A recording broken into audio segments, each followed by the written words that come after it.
I remember as a kid when I got my first camcorder. To me, that was like magic. I remember filming for the first time on that thing, and it was maybe the quality was probably like 240, 360p max. Like 360p at that time was like 4K.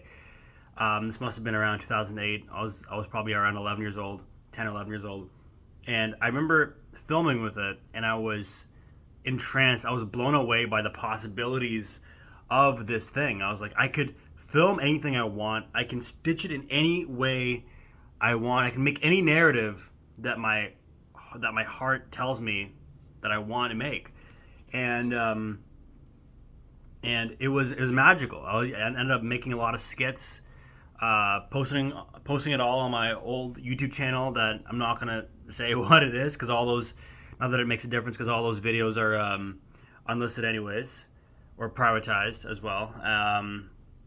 But yeah, it was a very magical moment, and I noticed that as you get older, as you start doing that same thing over and over again, the magic starts to die out a little bit, and it's inevitable with anything that you repeat over and over again. The novelty dies down, it becomes more repetition, more routine, rather than you experiencing something novel and its possibilities for the very first time. Um, so how do you beat that is the question. How do you cope with this loss of this spark of creativity that goes on when you inevitably do a thing over and over again? Um, and That's kind of the question, isn't it? Like that is, a lot of people talk about, the positive effects of creativity. You start to make things, and and then you get encouragement, and you're producing a product, and it's there's all this like positivity around surrounding it. But what's really not talked about enough is this kind of like slow, maybe kind of quiet downfall. And maybe it's because people don't like to talk about it, but and it's because it probably is more insidious than people would like to admit. But when someone who previously had this creative spark in them decides to suddenly, I don't know, just stop making stuff, and maybe it's a very slow process. Maybe they put out fewer and fewer things. Things are not as good of the quality, and they don't put as much effort into it as they did before. Um, and it's like the slow kind of ramp down, and it's clear that maybe they're operating off a routine, but the magic is dead, kind of thing, um, or dying. And the question is, okay, so how do you fix that? How do you ensure that the magic does not die, or how do you maintain that spark? And that's something I've been struggling with for a while, personally as well.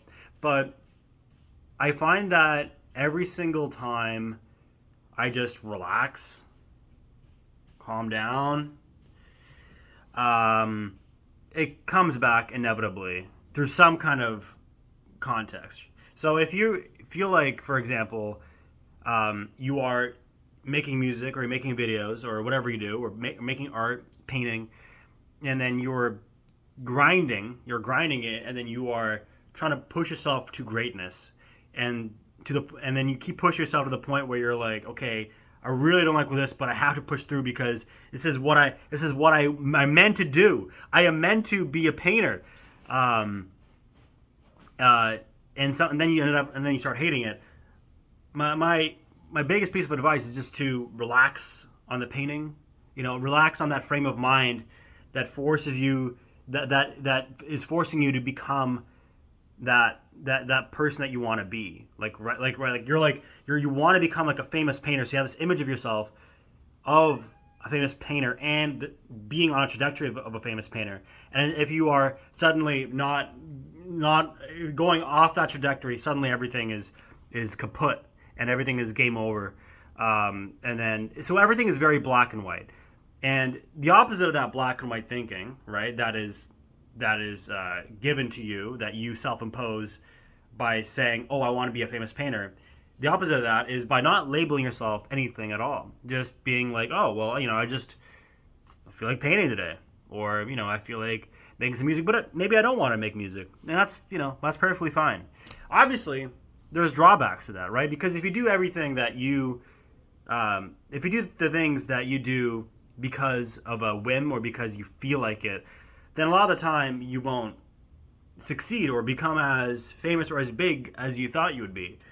But maybe that's okay, right? Maybe that is fine.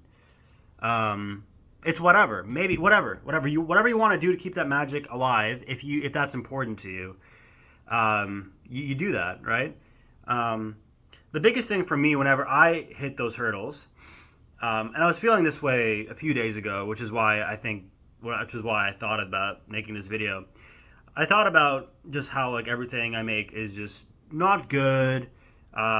People don't appreciate my work. I was like in a very like locked in bad mental headspace with creating things, and I just kind of relaxed, let the thoughts subside, let the thoughts take their course, and on the other end, I realized like that it's just kind of a clean palette, a clean slate of your being once that negativity passes. And then it becomes easier to create again. It becomes easier to be like, oh, okay. Like I feel, what am I going to do today? Maybe I'll tinker around and make draw a few characters, and before you know it, you started to kind of you put down the seeds to like a bigger painting that you're then motivated to do, right? And that's the thing. You can like start a thing, and even if you're not feeling well, maybe you can divert your focus to something else, and maybe you find interest in that. It doesn't have to be like this one thing, this one like project, or this one thing that you want to push yourself through. So recontextualize often if you feel this way. It's okay to take a break, and then the things that you may be doing, right, that are different. If you are, for example, you like art, but then you also like music, and you are currently in art mode, and you are very focused, and music maybe you're like your side thing, then maybe instead of like making art, you can switch to music and then focus on that. And then at some point you take art and then music and then combine them into one product, because you're now better at making music, and then you can combine those two and make something unique and beautiful. There's it's all a matter of just recontextualizing things, relaxing. It's all going to be okay. If you want to make art, and if you know that you have this artistic nature of yourself, that where you can't help but make art, then you are going to make art. So just calm down, relax, and let yourself be guided by that, slowly but surely. Cool. That's it.